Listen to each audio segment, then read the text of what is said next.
David Savage, aka Diz, and this is The Force Always. Okay, so get on with the Star Wars news. Here I am. Let's do this. Later on in the show, in the interviews section, that's interviews 2Q, I ask myself 2 questions for you guys out there. I'll be answering a bit more about the big news headlines this week between Gina Carano and Rian Johnson making the news for unfortunate reasons in a way, but that'll be later on the show. But let's get on with the actual news. So this week, Rian Johnson was interviewed by a USA Today reporter, Sarah Wilson, and was asked, will the trilogy that he is making, is it still on? Because we have not heard anything. He said yes. It's pretty basic, straightforward, nothing of great detail there, but he, apparently it's go ahead, so we can only find out and just sort of see what is happening. My goodness. Anyway, to more news. The fallout for the person who plays Cara Dune, which is Gina Carano, is still continuing in the headlines of Star Wars news, that is. And she is topping the IMDb list apparently in favorite actresses and stuff like that. But questions are, will she be coming back or not? Will Disney give her a second chance? We're yet to see. But at the moment, still at this point in time, she is not with Disney or The Mandalorian. To more news, speaking of The Mandalorian, the visual dictionary, you could say, is set to be released in July 1, 2021, which is technically, 4 months away maybe. There could be a halt on that due to the whole Cara Dune character played by Gina Carano.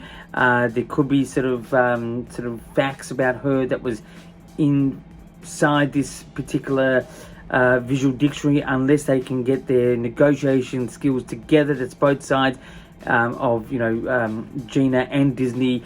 Maybe the visual dictionary will just go ahead as is, but they'll need to do this pretty quick smart, unless they have created the information in this visual dictionary to be up until this season 2, which would be still relevant. But anyway, that's what's also possibly making news in about 4 months time. Let's see if it comes out.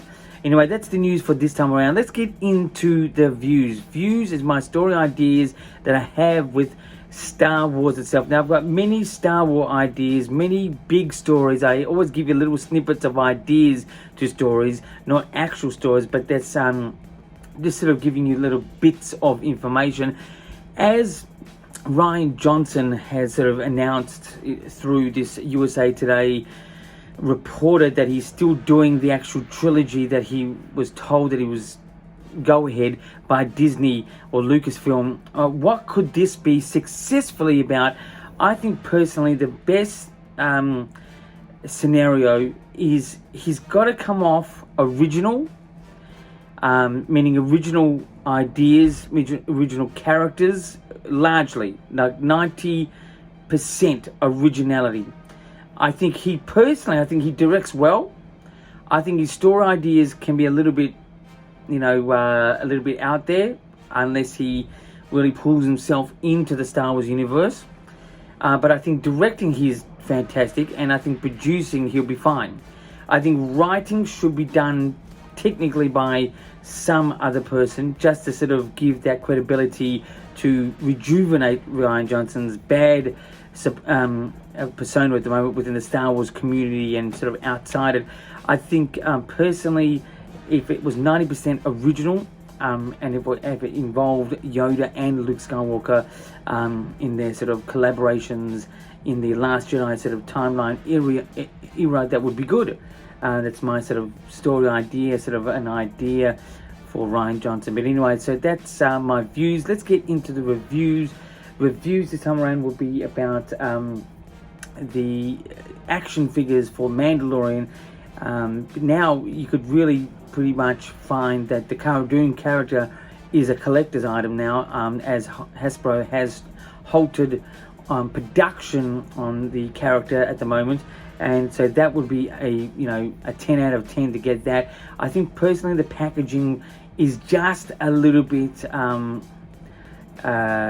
too familiar. It's great, it's classic, but it's too familiar.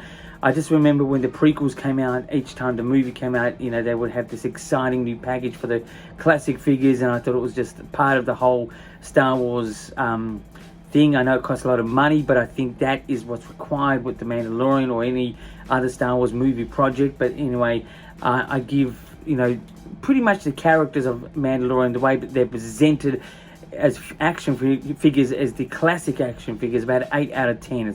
It just lacks originality in its packaging, even though the packaging is a original sort of look. It just looks like it's they've just inserted the Mandalorian within the Star Wars logo and put a great looking character in there, and that's it. That's what I think. But anyway, so 8 out of 10 for the Mandalorian figures. If you can get a Cara Dune one at the moment, that's going to be a highly collected one, so keep on to those ones. That would be a 10 out of 10. Anyway, so let's get now into the interviews section.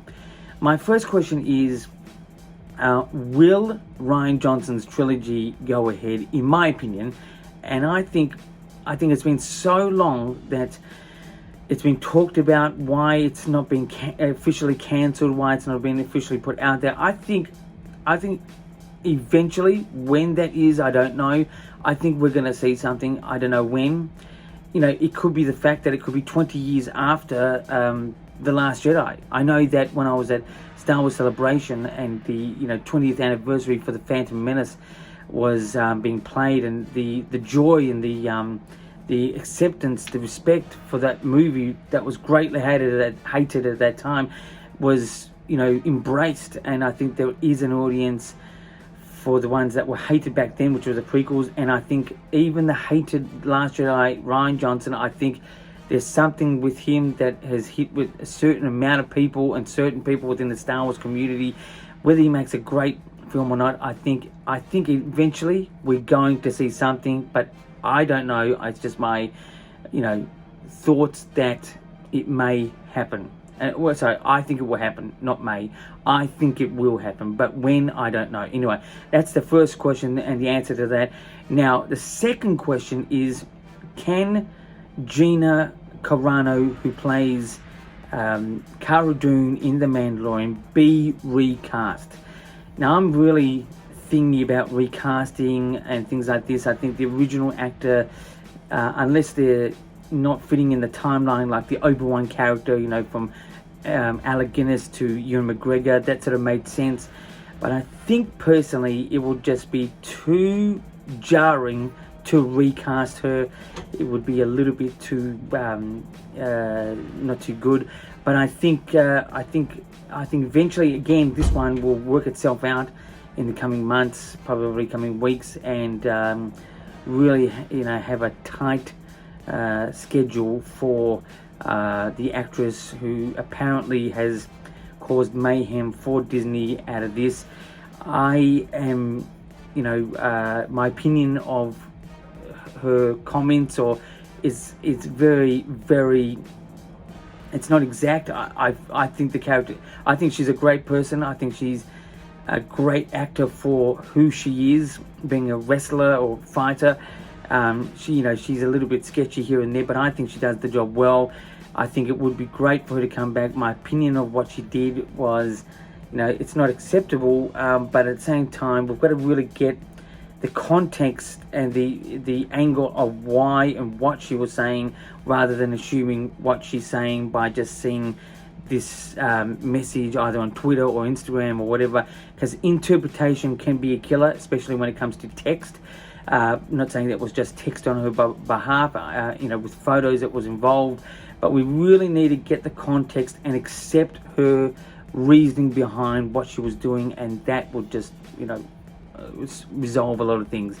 That's my interviews 2Q this week. That was the second question, second answer, as I am on every week, weekly here with the Star Wars news, views and reviews. Subscribe to the channel, The Force Always, only on YouTube.